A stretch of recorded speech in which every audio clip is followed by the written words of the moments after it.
29 juillet, Proverbes chapitre 7 à 11. Mon fils, retiens mes paroles et garde avec toi mes préceptes. Observe mes préceptes et tu vivras. Garde mes enseignements comme la prunelle de tes yeux. Lis-les sur tes doigts, écris-les sur la table de ton cœur. Dis à la sagesse, tu es ma sœur, et appelle l'intelligence ton amie, pour qu'elle te préserve de la femme étrangère, de l'étrangère qui emploie des paroles doucereuses. J'étais à la fenêtre de ma maison et je regardais à travers mon treillis. J'aperçus parmi les stupides, je remarquai parmi les jeunes gens un garçon dépourvu de sens. Il passait dans la rue près de l'angle où se tenait une de ces étrangères et il se dirigeait lentement du côté de sa demeure. C'était au crépuscule, pendant la soirée, au milieu de la nuit et de l'obscurité. Et voici, il fut abordé par une femme ayant la mise d'une prostituée et la ruse dans le cœur. Elle était bruyante et rétive. Ses pieds ne restaient point dans sa maison. Tantôt dans la rue, tantôt sur les places et après de tous les angles, elle était aux aguets.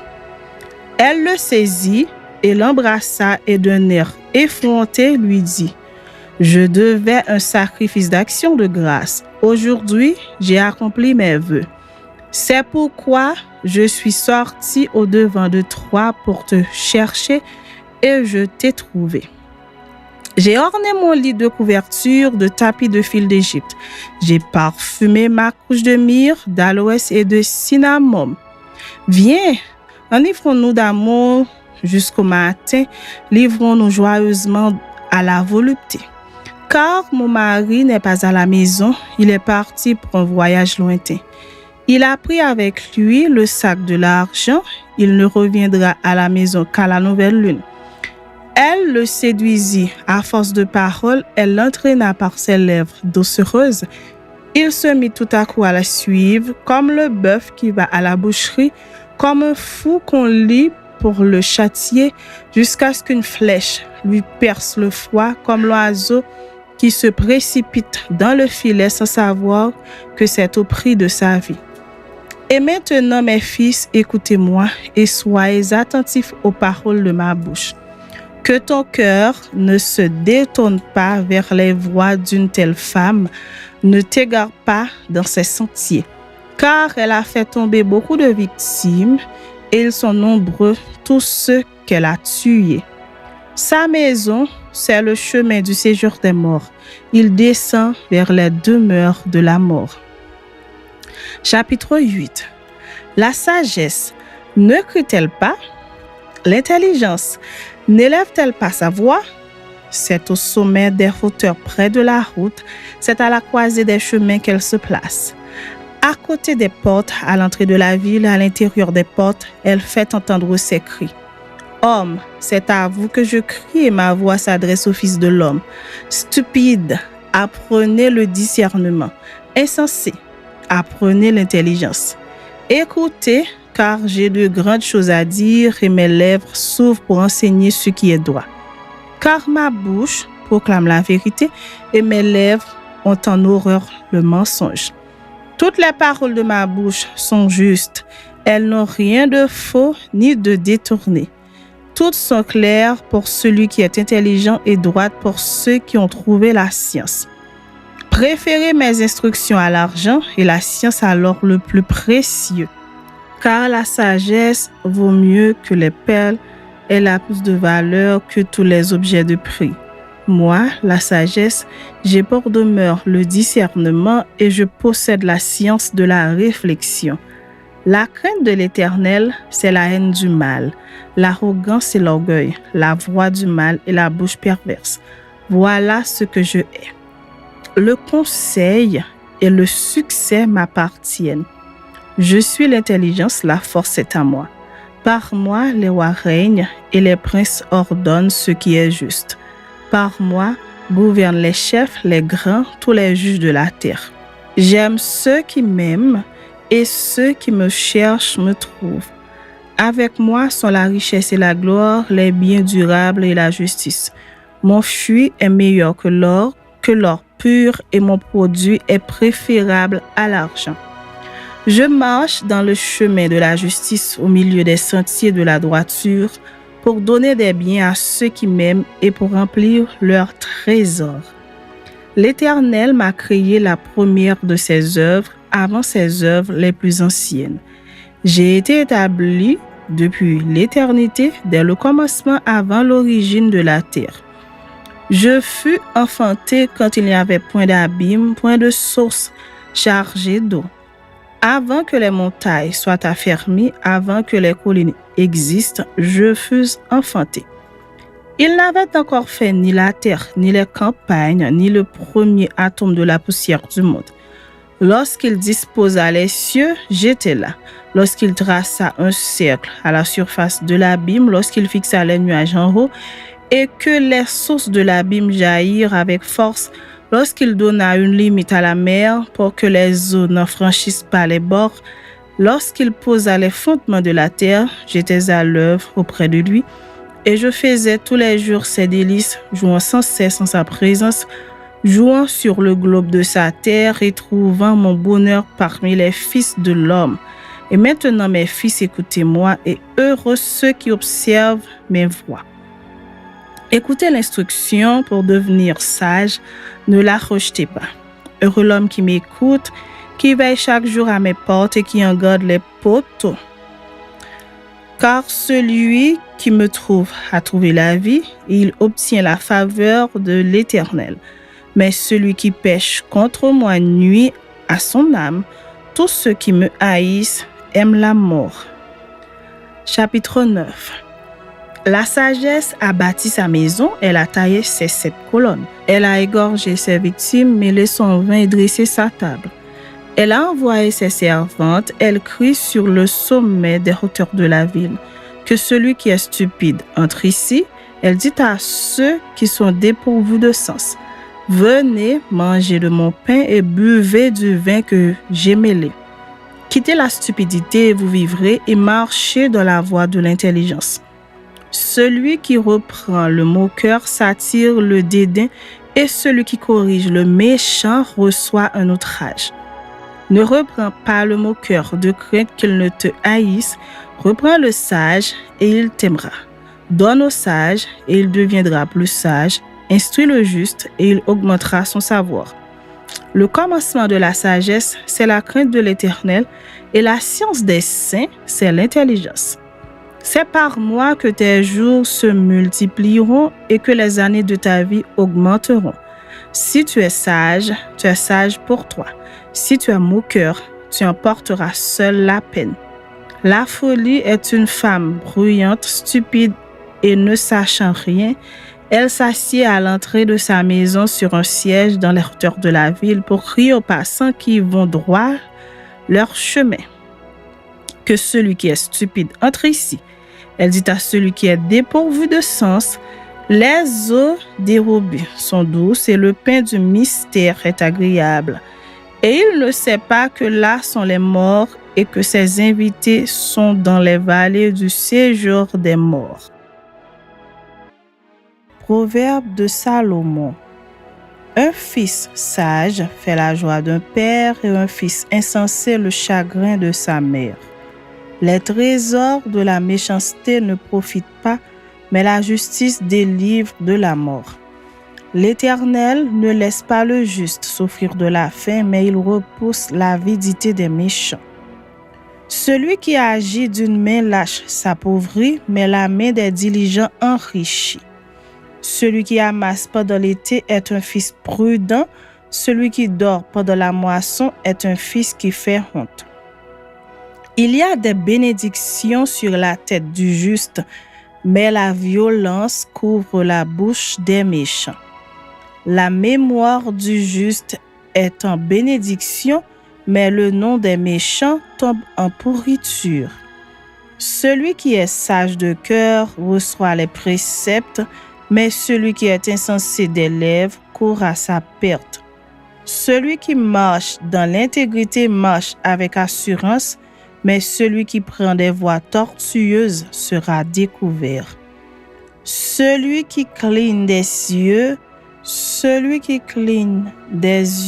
est une cause de chagrin, et celui qui est insensé des lèvres court à sa perte. La bouche du juste est une source de vie, mais la violence couvre la bouche des méchants. La haine excite des querelles, mais l'amour couvre toutes les fautes.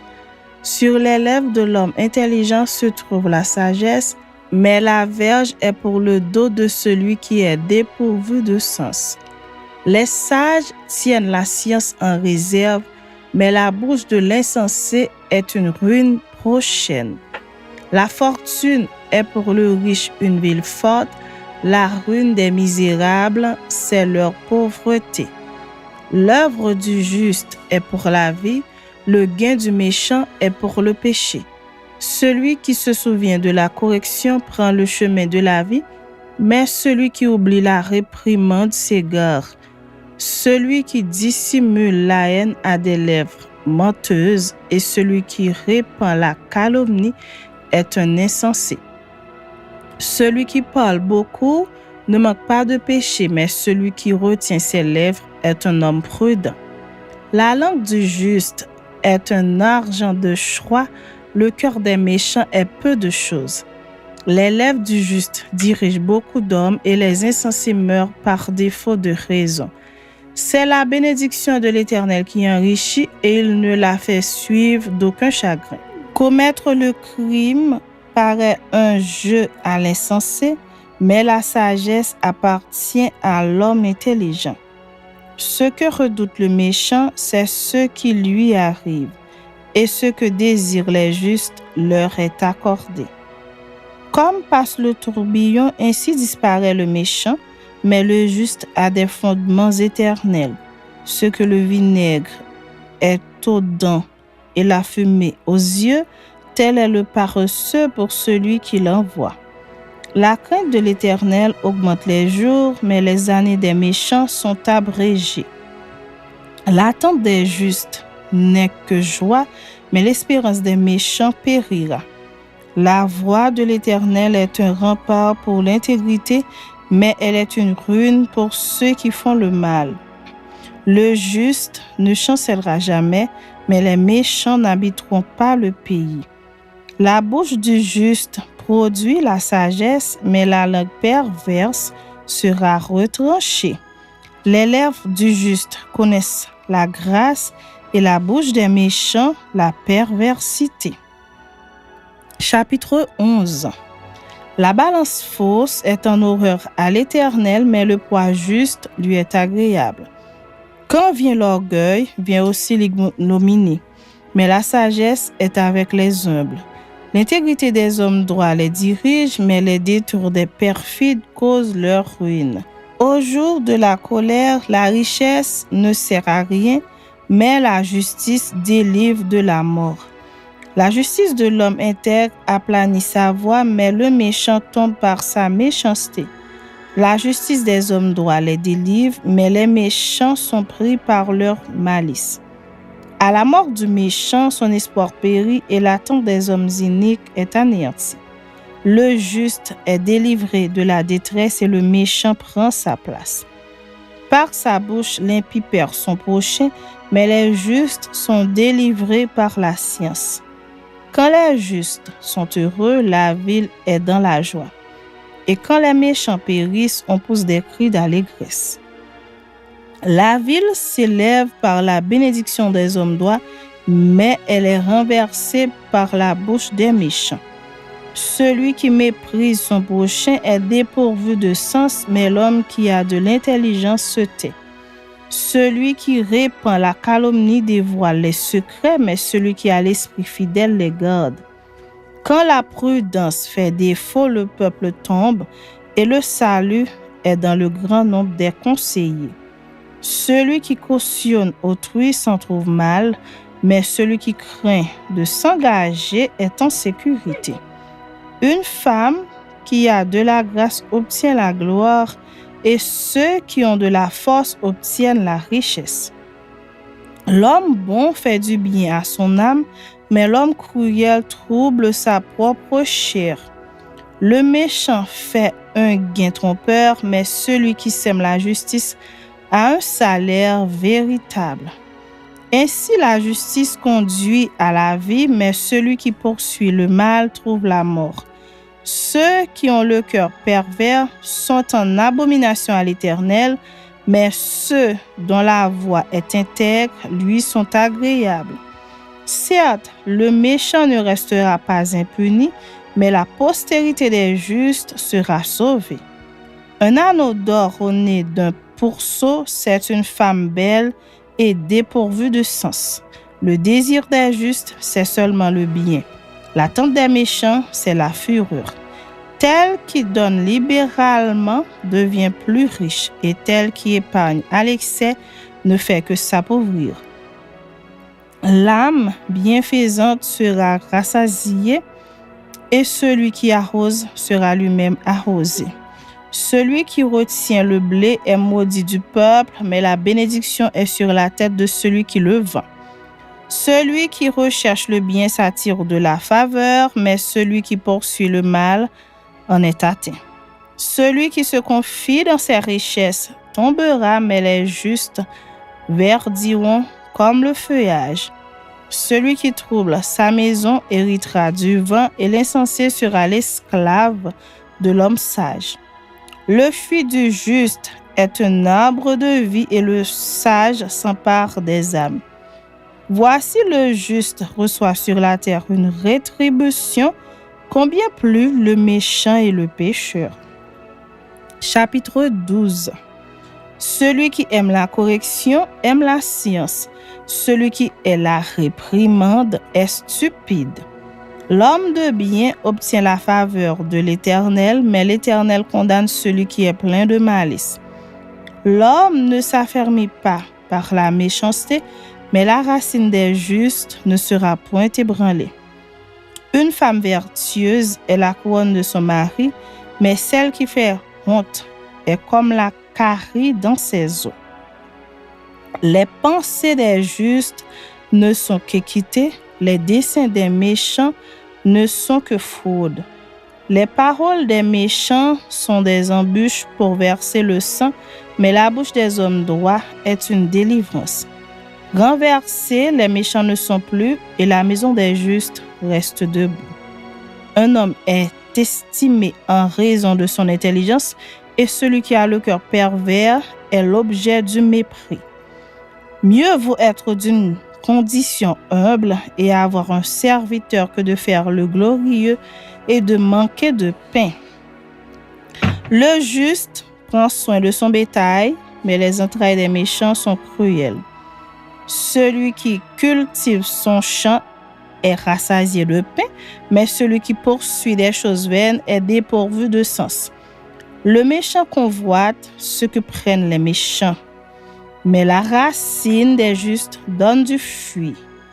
Il y a dans le péché des lèvres un piège pernicieux, mais le juste se tire de la détresse. Par le fruit de sa bouche, on est rassasié de bien, et chacun reçoit selon l'œuvre de ses mains.